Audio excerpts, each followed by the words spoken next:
Welcome to ILTV on the Hour. We're live from Israel with your top headlines from across the region. It's 7 a.m. in New York City and 2 p.m. here in Israel. I'm Kalev Ben David, and these are the latest developments making news right now.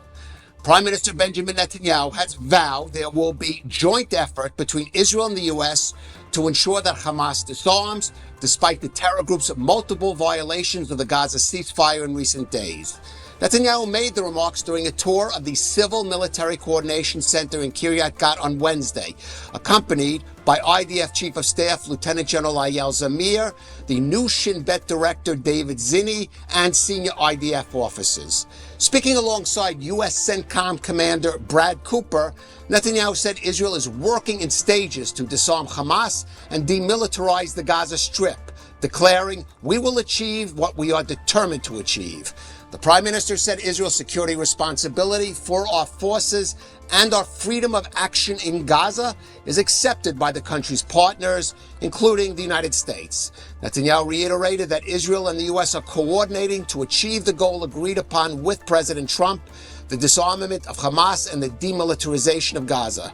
Now, Trump has said that Hamas has indicated willingness to disarm, but the terror group has publicly denied any such intentions. קודם כל אני שמח לארח פה בקריית גת את ידידינו האמריקנים. הם עובדים יחד איתנו על תוכנית להשיג עזה אחרת, עזה שלא תהווה איום על ישראל יותר. אבל באותה מידה אנחנו רוצים להביא לכך שבסוף היעד שהנשיא טראמפ ואנחנו סיכמנו עליו בהסכמה של אחרים, של פירוק החמאס מנשקו ופירוז עזה יושג, ועל זה אנחנו עובדים בשלבים יחד עם מרכיבים אחרים של התוכנית. אני מאמין שבשיתוף פעולה עשינו כבר דברים שהדהימו את העולם, גם באיראן, גם בשחרור חטופינו החיים, שאף אחד לא האמין שנצליח. אז יש פה מאמץ אמיתי בשיתוף פעולה עם שמירה של הביטחון בידינו, להשיג תוצאות שאולי אף אחד לא מאמין שנשיג, ואנחנו רוצים לנסות. The Israeli media outlet Arutz Sheva is reporting that President Trump vetoed an Israeli proposal to shift the yellow line in the Gaza Strip and expand IDF control in response to a serious ceasefire violation by Hamas. In the aftermath of the incident that resulted in the death of Reserves Master Sergeant Yonah Effie Feldbaum, the IDF proposed to the political echelon for the army to assume control of the targeted area contingent on American approval. However, according to reports, Trump ultimately blocked the initiative. That decision raised some eyebrows in Israel, particularly as it followed Trump's own remarks, in which he appeared to support a strong Israeli response. Trump had said they killed an Israeli soldier, so the Israelis hit back, and they should hit back. Trump spoke to reporters on Tuesday night, adding, if Hamas does not behave, they will be terminated. Now, Israel responded to the killing of Feldbaum with airstrikes at Hamas targets across Gaza, killing several commanders of the terror movement, including some who had taken part in the October 7th attack. Palestinian sources say the strikes killed over 100 people, many of them civilians. Meanwhile, Strategic Affairs Minister Ron Dermer is expected to fly to Washington next week to meet with senior U.S. administration officials to discuss advancing the initiative to disarm Hamas. Meanwhile, the Prime Minister of Qatar, which was a principal mediator and sponsor of the ceasefire agreement, called the exchange of fire in Gaza this week frustrating and disappointing. But he insisted the truce should be maintained. Sheikh Mohammed bin Abdulrahman Al Thani, speaking at the Council of Foreign Relations in New York City, said the shootings at Israeli soldiers was the initial violation of the ceasefire, but he criticized Israel's response also. What happened yesterday was a violation, and then what we were expecting that this violation also will be there will be a response for it. But fortunately, I think like the main parties both of them are acknowledging that the ceasefire should hold and they should stick to the agreement. You're using the word violation. Can you tell us who do you believe violated the ceasefire? Well, look, if we will start to describe the violations, it will be an open-ended questions. But what happened yesterday, the attack on the Israeli soldiers, that's basically a violation by the Palestinian Party. Now, Hamas has put a statement that they are not in communication with this group. We don't know yet. We didn't have any verification if this is true or not. We remain focused on making sure that the ceasefire itself holds. Al-Thani added that he believes Hamas will cooperate in both decommissioning its weapons and allowing other parties to take over governance of Gaza, but insisted this must be accompanied by the initiation of a political horizon for the Palestinians. And back here in Israel, police are expecting a turnout of some 500,000 people today at the entrance to Jerusalem to take part in a 1 million-man protest march against the conscription of ultra-Orthodox young men into the Israeli Defense Forces. Now, the rally is scheduled to take place between 2 and 4:30 p.m. at the capital's entrance, and Highway number 1 from Tel Aviv to Jerusalem will be closed in both directions during the protest. Police urge the public to avoid the area and warn that any attempt to block roads, light fires, or damage property would be dealt with firmly. Participants from all of the Ultra-Orthodox or Haredi religious streams, Lithuanian, Hasidic, and Sephardic, will be attending along with their spiritual leaders. The event is focusing on prayers and psalms with no political speeches. Counter demonstrations by IDF reservists, wounded soldiers, and bereaved families are to take place near the Cords Bridge at Jerusalem's entrance. Now, the protest follows the arrest of Ariel Shammai, a student from the Ateret Shlomo Yeshiva, who was sentenced to 20 days in jail for refusing to report to the IDF draft office. Subsequent arrests of other Haredi draft dodgers have sparked widespread unrest. The Supreme Court ruled last year that following the expiration of the exemption law, the military must begin drafting Haredi men.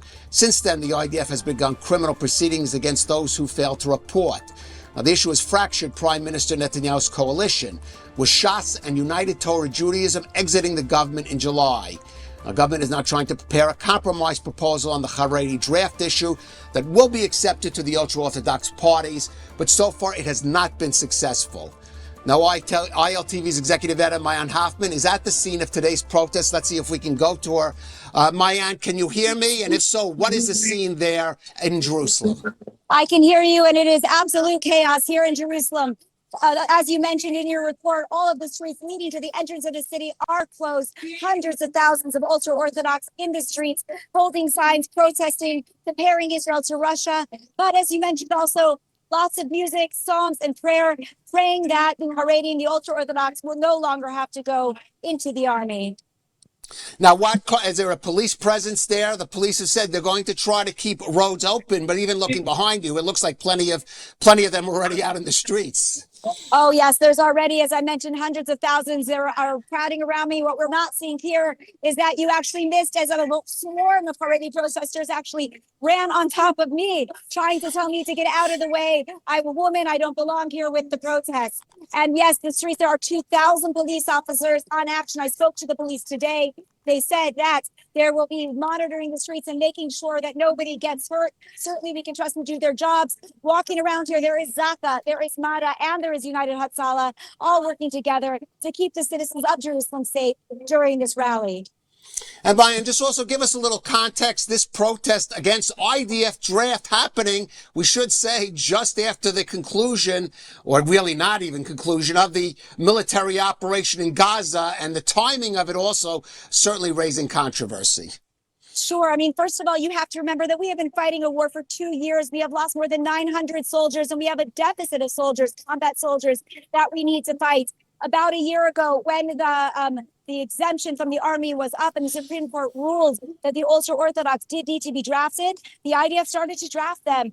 And for context, I think you mentioned in your report, we had to start arresting, Israel started arresting some of the Haredim who evaded going into the IDF. And that is what this protest is about. They want their people out of jail, and they want the law to be back to the status quo, where Haredim no longer have to serve and receive money instead to learn in the kollel.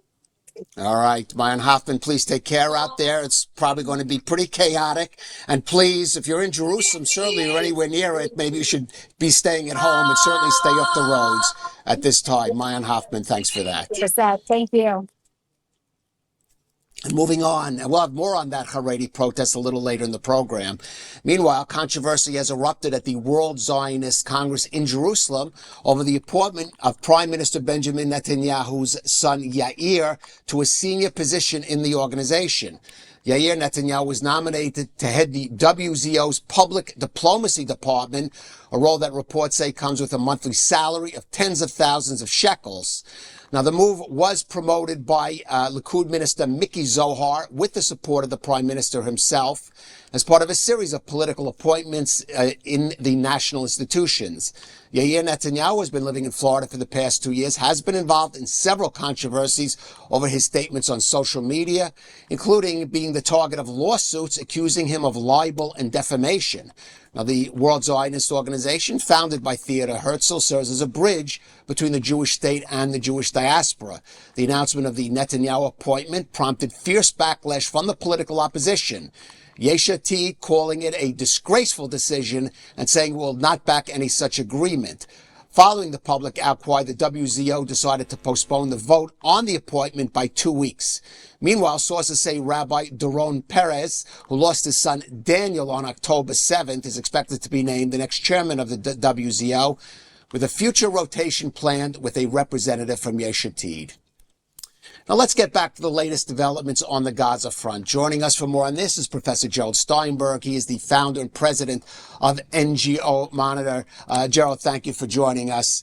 I do want to ask you, going into this whole ceasefire, the new arrangement with the United States, the setting up of this special Gaza ceasefire monitoring force. There were a lot of questions raised about how this would work, about whether Israel would get freedom of action. Was this coordination, or would Israel need permission? Well, we've seen it in the last few days in action. How do you assess how it's been developing? It's been developing not according to any kind of plan. The Gaza ceasefire monitoring framework in Kiryat Gat exists on the ground, but is not really functioning. There are some American troops there. I think there are some British advisors there or coordinated with that. But we saw the attacks by Hamas. We saw the fact that Hamas is not returning at least 13 bodies that they reportedly have. Maybe they don't have all of them, but the reports are that they have at least 9 of them. They're playing all sorts of charades and games and theater, which is a really disgrace. So the ceasefire is very problematic, as I think most of us knew it was going to be. Israel is taking action in response. We had the same process basically taking place in Lebanon. There was a ceasefire about a year ago with Hezbollah, but whenever Hezbollah forces try to come close to the border, try to retrieve some of the weapons or look like they're repairing some of their military capabilities, Israel has struck. That seems to be the pattern for now in Gaza, but it's more sensitive. We've had comments from President Trump, from Vice President Vance, which suggests the Americans are not very thrilled with that, but they're also very critical of Hamas violations. So it's very, very fluid, a lot of uncertainty, and I wouldn't put a lot of money down on this being a long-term, stable ceasefire. Now, as you said, Israel has responded. President Trump has said Israel has the right to respond, but that is a response. It puts Israel kind of in a defensive position, perhaps not kind of even taking more of the aggressive action we've seen in Lebanon against Hezbollah. How is that sustainable for the IDF as the troops are still sitting there in Gaza? It's a good question. Every casualty is very painful. And if they continue, then it'll be a war of attrition. And that's clearly what Hamas would like to do. Just as a war of attrition a long time ago got Israeli troops to leave Lebanon, got American troops to leave Iraq and Afghanistan. So that is the model that Hamas is following. Israel, I think Israeli military, chief of staff certainly, and other military leaders are very aware of that, as is the prime minister. So this is going to be something that's going to have to be worked out. I think Israel is very determined. And we heard a statement from the prime minister that they're not going to allow Hamas to play that game. We'll have to see how effective that's going to be. It's interesting to hear the Qatari prime minister saying, well, they were expecting an Israeli response. I've never heard a Qatari official almost justifying the fact that Israel hit back after a terrorist killed an Israeli soldier. And that's probably for foreign consumption. It was made at the Council of Foreign Relations, I think, in New York, in an English statement. But it does suggest some understanding or some movement by Qatar. If Qatar and Turkey do not put pressure on Hamas to disarm, it's not going to happen. Right. But let me ask you, because the IDF, you talked about taking further steps. I mean, there are reports, and I stress these are only just media reports, that the IDF did suggest, certainly to the political echelon, that for example, the Israeli forces expand their current control of Gaza, extend become called the yellow line, back into Gaza, or at least to those areas that could be problematic filled with still terror operatives, and that this was basically vetoed by the U.S. That raises again the whole question: are we seeing coordination with the U.S., or are we seeing sort of Israeli acquiescence to the U.S. when it comes to taking those kind of steps in Gaza? Well, you said these were unconfirmed media reports. I would wait to see, particularly on the issue of American-Israeli discussions between Netanyahu and Trump and slightly lower echelons. Probably Ron Dermer's involved and others. But I think also we have to see this not as the acquiescence of Israel to American demands, but much more, I think, an ongoing dialogue, an ongoing discussion, because this is a joint American-Israeli framework. Israel is dependent on the United States. When people criticize Netanyahu, criticize Israeli decision makers for bowing to Trump's demands, that's really something that's artificial. It's unrealistic. Israel needs American weapons. We saw the difference between the Biden administration putting very strict limits, not sending key weapons when they were needed, really in some ways obstructing the Israeli offensive against the Hamas fighters in Gaza and also Hezbollah in Lebanon. The Trump administration has released all of those weapons, but it's an ongoing discussion, a dialogue. The Americans have their interests, and they make it very clear, and the Israeli leadership is going to have to take those into account. That's politics. That's realistic politics. It's not turning Israel into a vassal state, as some critics said. Israel has always been dependent. We're a small country surrounded by enemies that needs to have American assistance. But it's also done through dialogue and discussion, and for the most part, the officials in Washington, including President Trump, understand and accept the Israeli requirements, and that also means retaliating and hitting back hard whenever Hamas violates a ceasefire. Right. And Gerald, you mentioned some of the steps that are supposed to happen, the disarming of Hamas. There's supposed to be this introduction of this international security force, supposed to be set up some kind of governance, alternative governance Hamas. We heard the Qatari Prime Minister mention that. What's missing in all of this is any kind of timeline. Give us a sense of how you think, realistically, I'm certainly behind closed doors, maybe they're mentioning. I mean, there should be some kind of deadline for these things to happen before Israel is allowed to take some of these steps, some of these measures in its own hands. I think the timeline is something called wait and let's see what happens, which is a very ambiguous... This is President Trump, which is one of President Trump's favorite sayings, I think. And that's the way he has managed his foreign policy, particularly vis-a-vis Israel, but also vis-a-vis Putin and Russia. We saw the meeting with the Chinese, which was had with President Xi yesterday. All these, it's like an accordion that expands and contracts. That's how Trump's theater of politics tends to work. And I think that we have an Israeli leadership that knows how to put Israeli interests on the table in that framework. So I don't think there was a timeline. I think that each step is evaluated and responses are formulated. But the 20 points in Trump's plan, we're talking about phase 2, which is most of those points after the hostages are returned. We haven't even finished that because the bodies are still being held, and that cruelty is still being maintained. But going to the steps you talked about, this army of Hamas, some sort of a caretaker government. We heard that there's the framework for that. Tony Blair, the former British Prime Minister, is supposed to be the one of the managers, and President Trump talks about being the head of that board. But that's all we know.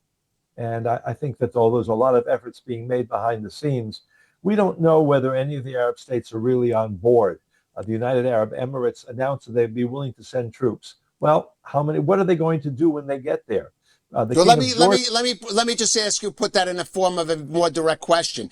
Of course, administration officials, U.S. administration officials, still trying to put a positive face on it, say things are going relatively well considering the circumstances, and we're moving ahead. Realistically, do you believe we're going to advance to a phase 2, to actually any of those steps that we're discussing?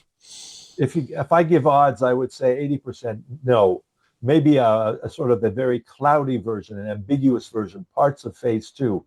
But it's really still, the question marks are still there. There's still, we see Hamas is still strong enough to attack Israeli troops on occasion and do damage. And that, as long as that is maintained and there's no strong clampdown on that, and again, that has to be done, I think, only by Turkey and by Qatar, and that has to be done through the Hamas officials that are being sheltered by Turkey and Qatar. Unless they're really pressed against the wall, they're probably not going to cooperate. And if they don't cooperate, who's going to send troops? The King of Jordan said the other day that what's going to happen in Gaza are going to be peacekeeping forces, but not peace enforcement.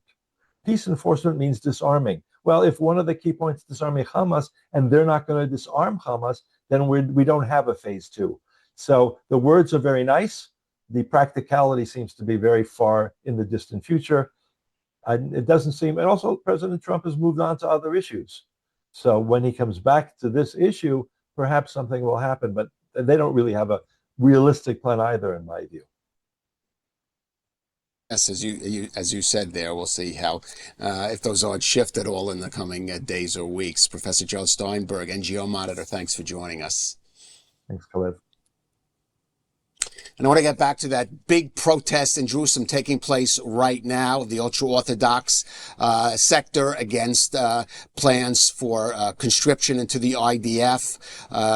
Certainly a major issue here in Israel. Let's turn to Tzippy Yarom. She is a journalist from the Haredi sector who covers the Haredi sector, and we'll talk about some of the bigger issues involved here in a minute, Tzippy. First, I just want to ask you, what does the Haredi leadership expect to achieve by today's protest? I'm not sure they're going to win much sympathy from the non-Haredi public, given some of those chaotic scenes that we've already seen from Jerusalem so far. First, thanks for having me, Kalev. I think that we have to listen to Rabbi Moshe Hillel Hirsch, who is the head of the yeshiva of Slabotka in Nebak and is considered the leader of the Lithuanian, the yeshivish community in Israel. And he said it very clear yesterday that this is about preserving the Torah world. We see the Torah world as a nature reserve. And when one comes and wants to touch this nature reserve, this very unique nature reserve here in the Holy Land, then we come and protest. What it is not about, and I really would like to stress it, it's not about our very dear soldiers. We are full of gratitude towards them. We're full of appreciation towards them. It's not about them. It's about not taking those who sit and learn Torah in the Holy Land that was given to us by God through the Torah, not taking them into the army. You let them sit and learn, and this is part of our tradition. There's also something that I think that we're missing, and that is that there is a very deeper discussion that is very hard to pass on a TV, on 5 minutes on TV, or even on 10 minutes on TV, because we're talking about a worldview that says that the Torah is what keeping us, is what kept us as a nation, is what keeping us here in the Holy Land, is what gave us the land by the UN because they recognize that the Torah is giving it to us, and that this very Torah says that we have to sit and learn Torah. I'm talking about the men, not about the women. And those who go to the army are I'll say holy soldiers, are still holy by giving their lives, but we also need those who sit and learn, and you cannot dismiss that. Tzippy, I don't see it as my job to debate you, but I do have to ask you this. You talk about the soldiers. If that's the case, why don't we see rallies in support of the IDF among the ultra-Orthodox community? Why are soldiers walking through ultra-Orthodox neighborhoods sometimes attacked, even members of the community? Why don't they say, we understand that most of us are not going to go, but we'll support those young Haredim, like the Haredi units that do go? I just don't see, I'm not generalizing at all Haredim, but I'm talking now even about some of the leadership and politicians who say, why don't we see that if that's the case? So first of all, I do think that your question is on spot. I do think it's in place that it should be heard. And I do think that there is an answer. So first of all, you do see rabbis who are supporting our soldiers to do go. The problem is they're not amplified. So if you go and listen, if you see if they are bringing soldiers to the head of our yeshivas and so on, you see how warmly they are being welcomed, and how lots of love that they are getting. What you see on the street is the extremists, who we always hear more and are more amplified, because this is how the world works. And then you see them being attacked. When I talk to people from Mea Shearim, which is the most extremist neighborhood, and this is why I mentioned them, they are so worried about the soldiers. They are praying for them. They feel broken for everyone who is falling. I don't dispute that. I don't dispute that, but I don't see that in a lot of the leaders. I don't remember seeing some of the rabbinical leaders you just mentioned, even Moshe, bringing soldiers into their home. When were they ever in the homes of some of these rabbis? You don't see. They do. I don't you see it on mainstream. I know you don't see it on mainstream media, but they do. They do bring them. I don't see it. I look at Haredi media, Tzippy. And I know. And the other part of your question is that it's very political. That once you start supporting them, the other parties, that once you start rallying for them, let's say, then you say we're rallying for a body that does two things. One is protect our lives in this country. We're not disputing that. But the other part is that they are taking boys from the yeshiva, and when our youngsters will see it, then we have an educational problem. So we are split about it, but we're not attacking our soldiers. Those who do should be condemned by any means and by any words. And this is not the way of Torah, attacking our soldiers. All right, let me ask you a practical question then. There are attempts by the government to come to some kind of now compromise, draft law. They even kicked out, replaced Yuli Edelstein, the head of the Likud Foreign Affairs and Defense Committee, put in another Knesset member, Boaz Bismuth, to pass a law that would be more acceptable to the Haredi community. Some people call it a sellout to the Haredi community. But I want to ask you, is there any law that could be passed by the government that increases a conscription of Haredi youth into the army that would be acceptable to the Haredi leadership? At the current atmosphere, I find it hard to believe that the answer is yes. I do think that it's achievable, but not in the current atmosphere, meaning the first and foremost, we're talking about those who sit and learn. The point is there's so many who are not sitting and learn, and we all know that. And we see a decrease in their draft in the last few months because of this dispute that is going on between the Haredi sector and other sectors. And it's a feeling like I can't go to the army now when they're about to arrest my brother who sits and learn, although I'm not the one who sits and learn. So I feel like we need to increase the possibilities for Haredi people to be in the army without feeling that they are violating their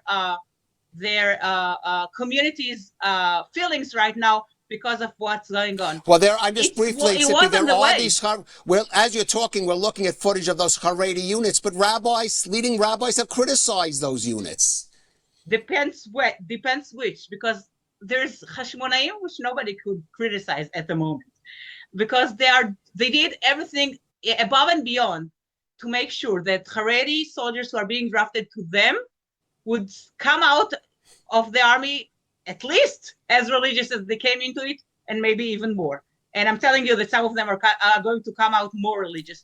But at this point, it's also a political issue. If we support it, then we have a problem with the other I just want to, Tzippy, again, it's not my job to debate you. We're showing footage of that Hashmonaim unit right there on the screen. They're having a ceremony at the Kotel today. What I don't see are any of the leading rabbis of the Haredi community out there supporting that unit instead of being in the protest. But perhaps that will change in the future. Tzippy, Yarom, I want to thank you, though, for joining us on ILTV. Well, that is a wrap for this edition of ILTV. Stay with us throughout the day, and for the next edition of ILTV on the hour, we'll be here as events continue to unfold. Of course, you could scan the QR code for our apps. Until then, I'm Caleb Ben David, and thank you for watching ILTV.